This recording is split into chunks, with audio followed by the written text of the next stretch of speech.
7 ذوالحجہ 317 ہجری کو بحرین کے حاکم ابو طاہر سلیمانی نے مکہ مکرمہ پر قبضہ کر لیا۔ خوف و ہراس کا یہ عالم تھا کہ اس سال حج بیت اللہ نہ ہو سکا، کوئی بھی شخص عرفات نہ جا سکا۔ انا للہ و انا الیہ راجعون۔ یہ اسلام میں پہلا ایسا موقع تھا کہ حج بیت اللہ نہ ہو سکا۔ اسی ابو طاہر نے حجر اسود کو بیت اللہ سے نکالا اور اپنے ساتھ بحرین لے گیا۔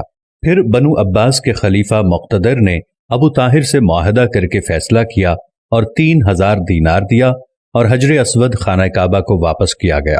یہ واپسی 339 کو ہوئی، گویا کہ 22 سال خانہ کعبہ حجر اسود سے خالی رہا۔ جب فیصلہ ہوا کہ حجر اسود کو واپس کیا جائے گا تو اس سلسلے میں خلیفہ وقت نے ایک بڑے عالم محدث عبداللہ کو حجر اسود کی وصولی کے لیے ایک وفد کے ساتھ بحرین بھجوایا۔ یہ واقعہ علامہ سیوطی کی روایت سے اس طرح نقل کیا گیا ہے کہ جب شیخ عبداللہ بحرین پہنچے تو بحرین کے حاکم نے ایک تقریب کا اہتمام کیا اور ان کو بتایا گیا کہ اس تقریب ہی میں حجر اسود کو ان کے حوالے کیا جائے گا۔ اب انہوں نے ایک پتھر جو خوشبودار تھا خوبصورت غلاف سے نکالا گیا کہ یہ حجر اسود ہے، اسے لے جائیں۔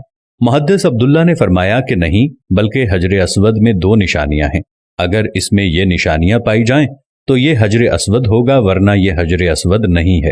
ایک تو یہ کہ حجر اسود ڈوبتا نہیں ہے، دوسرا یہ کہ آگ سے بھی گرم نہیں ہوتا۔ اس پتھر کو جب پانی میں ڈالا گیا تو ڈوب گیا، پھر آگ میں اسے ڈالا گیا تو سخت گرم ہو گیا، یہاں تک کہ پھٹ گیا۔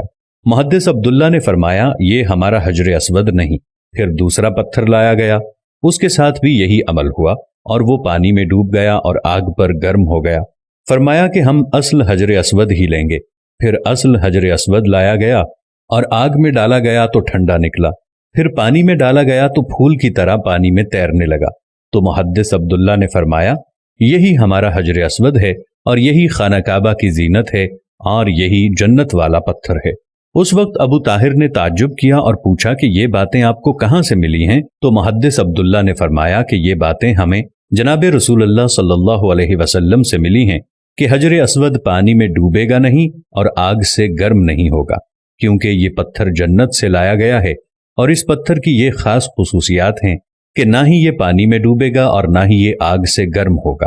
ابو طاہر نے کہا کہ یہ دین روایات سے بڑا مضبوط ہے۔ جب حجر اسود مسلمانوں کو مل گیا تو اسے ایک کمزور اونٹنی کے اوپر لادا گیا، جس نے تیز رفتاری کے ساتھ اسے خانہ کعبہ پہنچایا۔ اس اونٹنی میں زبردست قوت آ گئی کیونکہ حجر اسود اپنے مرکز بیت اللہ کی طرف جا رہا تھا، لیکن جب اسے خانہ کعبہ سے نکالا گیا تھا اور اسے بحرین کی طرف لے جا رہے تھے تو جس اونٹ پر لادا جاتا تھا وہ مر جاتا، حتیٰ کہ بحرین پہنچنے تک 40 اونٹ اس کے نیچے مر گئے اور ایک کمزور سی اونٹنی نے بحرین سے واپس بیت اللہ کی طرف وہ سفر بہت آسانی سے طے کر لیا۔ کیا خوبصورت شان ہے میرے اللہ کی، کیا خوبصورت شان ہے میرے نبی کی، اور کیا خوبصورت شان ہے اس حجر اسود کی کہ جو جنت کا پتھر ہے۔ اللہ تعالی ہم سب کو، آپ دیکھنے والوں کو، تمام کو حجر اسود کی زیارت نصیب فرمائے، ہم سب کو خانہ کعبہ کی زیارت نصیب فرمائے، آمین ثم آمین۔